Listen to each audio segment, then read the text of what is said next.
Good morning students.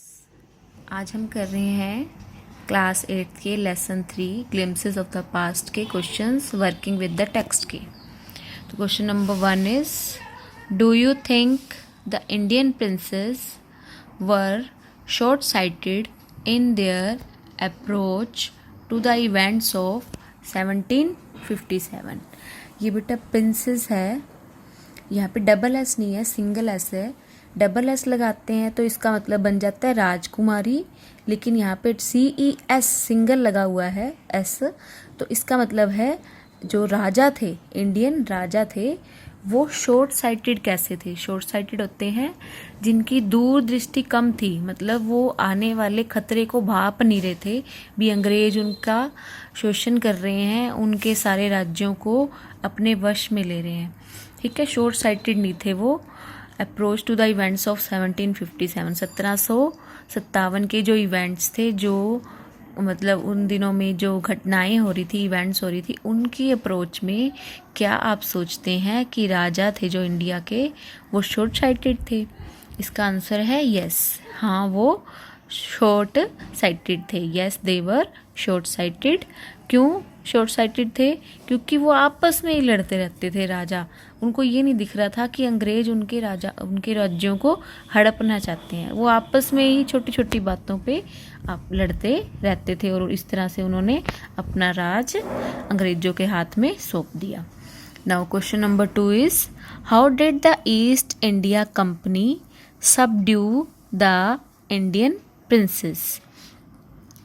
कैसे था east India company ने इंडियन के जो राजा थे, भारत के जो राजा थे, उनके ऊपर सबड्यू कैसे किया? सबड्यू का मतलब उनको दबाया कैसे, उनके राज्यों को कैसे हड़पा?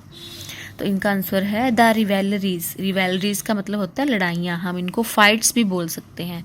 The rivalries among the Indian princes help the East India company to subdue them easily one by one.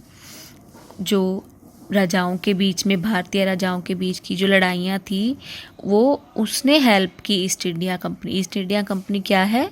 जो अंग्रेजों की कंपनी थी, उसने हेल्प की ईस्ट इंडिया कंपनी की, उनको सबड्यू करने की। वन बाय वन, एक एक करके उन्होंने सारे राजाओं को अपने वश में कर लिया, उनके राज्यों को हड़प लिया, उनका सबड्यू कर दिया। सबड्यू मतलब दमन कर दिया, उनको दबा दिया। Question number 3 is, quote QUOTE, ये होता है क्योट को, मतलब हम जैसे किसी की कही हुई वाक्यों को हम इन्वर्टेड कॉमास में बंद कर देते हैं, वो एक टाइप की कोटेशन होती है। तो किसी के कहे हुए शब्द क्योट होते हैं। तो quote the words used by Ram Mohan Roy to say that every religion teaches the same principles. Raja Ram Mohan Roy एक समाज सुधारक थे पुराने ज़माने के। उन्होंने बाल विवाह और सती प्रथा वगैरह ऐसी प्रथाओं को ख़त्म किया था इंडिया से। तो एक टाइप के वो समाज सुधारक थे। तो वो क्या कहते थे, धर्म गुरु थे वो भी। जो धर्म है, रिलीजन्स है, वो सेम प्रिंसिपल, सेम बातें सिखाते हैं, सेम सिद्धांत सिखाते हैं। तो उनके कहे हुए कौन सी लाइन है, उनको कोटेशन में रखो। तो उनकी कही हुई लाइन है, cows are of different colours. भी काउज होती हैं जो कई रंगों की होती हैं, but the colour of their milk is same, परंतु उनके दूध का कलर सेम होता है। इसी तरह से different teachers have different opinions.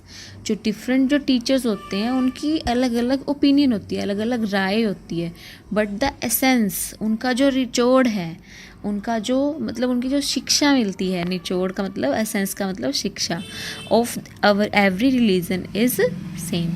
तो उनकी जो प्रत्येक टीचर है, जो धर्मगुरु हैं, उनकी जो शिक्षा है प्रत्येक की एक ही मिलती है, कि उनकी राय अलग अलग होगी लेकिन उनकी जो शिक्षा है, निचोड़ है, वो सेम होता है।